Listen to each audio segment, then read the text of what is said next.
الحمد لله والصلاة والسلام على رسول الله. أما بعد،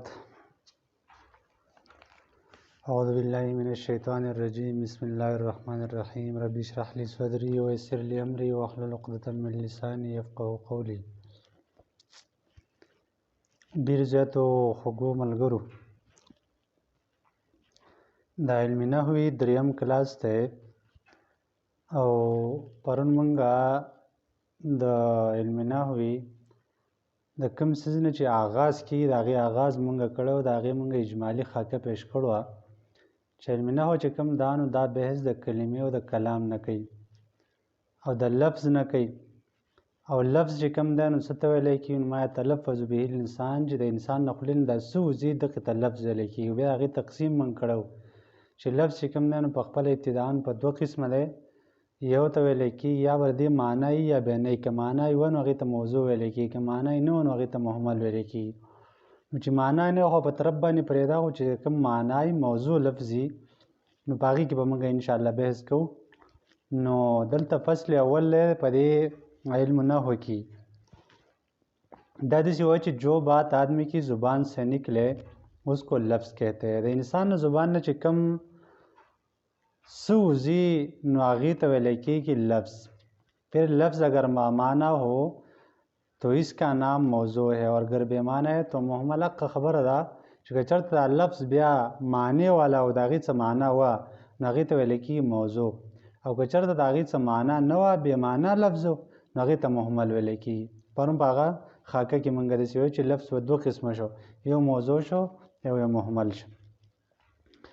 بیا دی وایي چې ګوره بیا دا کم موضوع لفظ چې کم دی نو د هغې خبره کوي چې عربي زبان میں لفظ موضوع کی دو قسمه ہے. په عربی زبان کې بیا دا لفظ موضوع چې کم دی نو دا بیا په خپل پور کې به دوه قسمه دی، یو مفرد دی او بل مرکب دی. مفرد څه ته ویلی کېږي؟ نو مفرد اس اکیلے لفظ کو کہتے ہیں جو ایک معنی بتائے اور اس کو کلمہ بھی کہتے ہیں. مفرد څه ته وایي؟ مفرد مونږ لکه دا بالکل د فرد نه دی که نه، فرد یو ته ویلی کېږي. مفرد هغه چا ته ویلی کېږي چې هغه یو لفظي، او مرکب هغه چا ته ویلی کېږي چې دا د دوو یا د دوو نه زیاتو نه راجمع شي او یو جمله ترې جوړ شي، هغې ته مرکب ویلی کېږي. مرکب کلیکشن چې ورته مونږ ویلی کېږي، رایوځای کول څه څیزونه. او مفرد چې کوم دی دا یووالي ته ویلی کېږي. نو لحاظه مفرد هغه یوازې لفظ ته ویلی کېږي چې دا په یوه معنی باندې دلالت وکړي، یوه معنی وښیي، نو هغې ته ویلی کېږي مفرد. او په بل نوم دې ته کلمه هم ویلی کېږي، مفرد ته بل کلمه هم ویلی کېږي. او بیا چې دا د مفرد ته کلمه ویلی کېږي نو ګوره مرکب خو په خپل ځای باندې بیا پرې خپل ځای به وضاحت راشي، خو دا مفرد چې کوم دی چې دې ته کلمه هم وایي نو دا کلمه بیا په خپل کور کې به درې قسمه موږ به هغې تقسیم کړی. کلمه کې 3 قسمه ہے، اسم، فعل او حرف. اسم ته موږ په انګلیش کې وایو ناون، چا چې د انګلیش ګرامر کړلی هغه ته موږ ناون استعمالو. فعل چې کوم دی نو هغې له موږ په انګلیش کې ورب استعمالو، کار کول چې کومه دی. بل چې کومه دی نو حرف دی، حرف ته موږ په انګلیش کې لیټر استعمالو. لکه د اسم مثال چې کوم دی نو موږ به دا وکړو چې زیدن، عمرن، بکرن، فرسن. دا چې کوم دی نو یو لفظ دی په یوه معنی باندې دلالت کوي، او په کلمه کې چې کوم 3 قسمونه په هغې کې اسم دی، د اسم علامات به خپل راشي په خپل ځای. او د فعل مثال به ضربه شي، مثلا فعله به شي، نصره به شي، اکله به شي، شریبه به شي، یعنی اسکل، خوړل، کول، وهل، دا ټول چې کوم دی دا فعل قسمونه دي. او حرف چې کوم دی د حرف مثال مثلا فی شو، من شو، زیدن فی الداري، خرج زید من الدار، کور نه ووته، په کور کې ننوته، کمرې ته ننوته. دا فی، من، الی او دا علا دا ټول حروف دي، لیټرز چې ورته ویلی کېږي. لہذا دغه حروف دي. دا کلمې 3 قسمونه شو، مفرد ته کلمه وایي، کلمې 3 قسمونه شو، اسم، فعل، حرف، چې دا تاسو یاد دي. بیا اسم څه ته ویلی کېږي، فعل څه ته ویلی کېږي، حرف څه ته ویلی کېږي، د هغې ځان په خپل ځای باندې تعریفونه دي.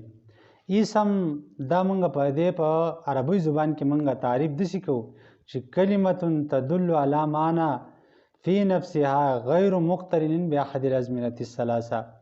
یعنی اسم دا هغه کلمه ده چې دا دلالت کوي په خپله معنی باندې د بلې کلمې د میلاویدو نه بغیر، یعنی مستقل څیز دی که بله کلمو سره میلاو شوي که دا په خپله معنی باندې دلالت کوي مستقل دی. او دویمه خبر دا ده چې دریو زمانونه په دې کې یوه زمانه هم نه موندلی کېږي، لکه رجل شو، زید شو، عمر، بکر شو، فرس شو. نو فرس اس ته ویلی کېږي، زید د یو کس نوم دی، رجل سړي ته ویلی کېږي. په دې کې د زمانې هېڅ دخل هم نشته. او که د رجل ځته بل څیز میلاو کړي که میلاو نه کړي، رجل په خپل معنی باندې دلالت کوي، دا په خپله معنی کې مستقل دی، چا ته محتاج نه دی چې ګنتې چا سره نه میلاو شوی دا وګنتې په خپله معنی باندې دلالت نه کوي. داسې نه ده. نو اسم وہ کلمہ ہے جس کے معنی بغیر دوسرے کلمہ کے ملائے معلوم ہو جائے، چې د هغې معنا د دویمې کلمې د میلاوېدو نه بغیر معلومیږي. اور اس میں تینوں زمانوں یعنی ماضی حال مستقبل میں سے کوئی زمانہ نہ پایا جائے. او په دې کې د دریو واړو زمانو نه یعنی ماضي، حال، مستقبل د دې نه پکې یوه معنا هم بیا نه موندی شي، نه پکې پاست بیا موندی شي، نه پکې پریزنټ بیا موندی شي، نه پکې فیوچر بیا موندی شي. یعنی تیره شوي، موجوده، آینده زمانه پکې د هغې څه تعلق نه وي.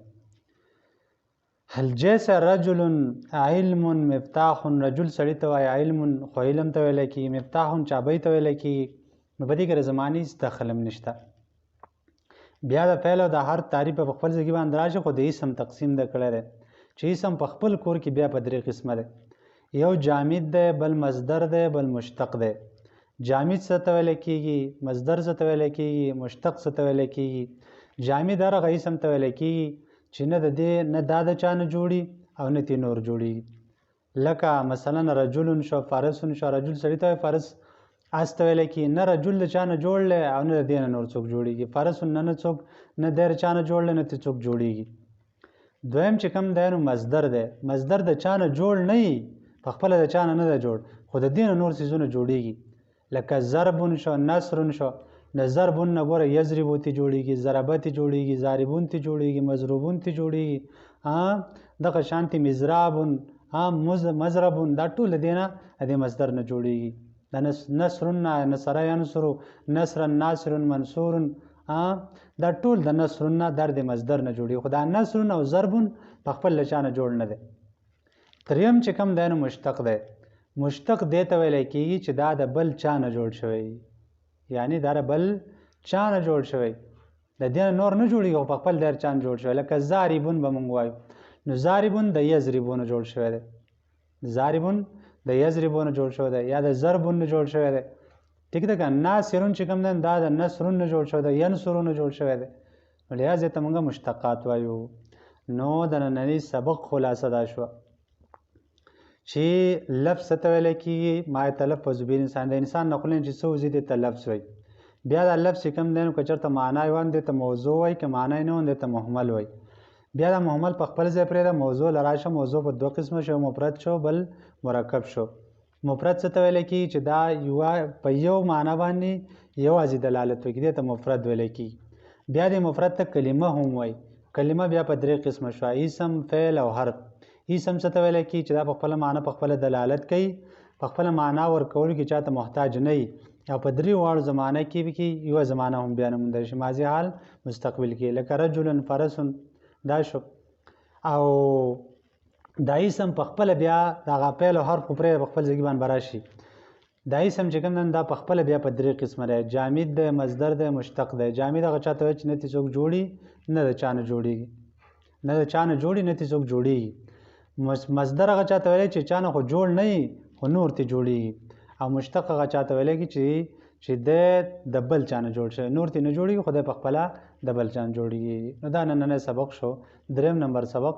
د دې خلاصه تاسو په ذهن کې کېږدئ او د ټولو وضاحتونو په خپل ځای باندې نور هم راځي چې دا ابتدایي سبقونه تاسو یاد کړئ، په ذهن کې کېږدئ انشاءالله. خو نحو همدغه څیز دی چې موږ اول د اجمالي سبق یاد کړو، بیا به انشاءالله تفصیلي به موږ وځو. نحو همدغه څیز دی، بیا به د هر یو نښې علامات به راځي، به انشاءالله یادو. الله رب العالمین نه دعا ده چې موږ ته درس آسان کړي د قرآن او سنت د زده کړې دپاره. واخر دعوانا ان الحمدلله رب العالمین.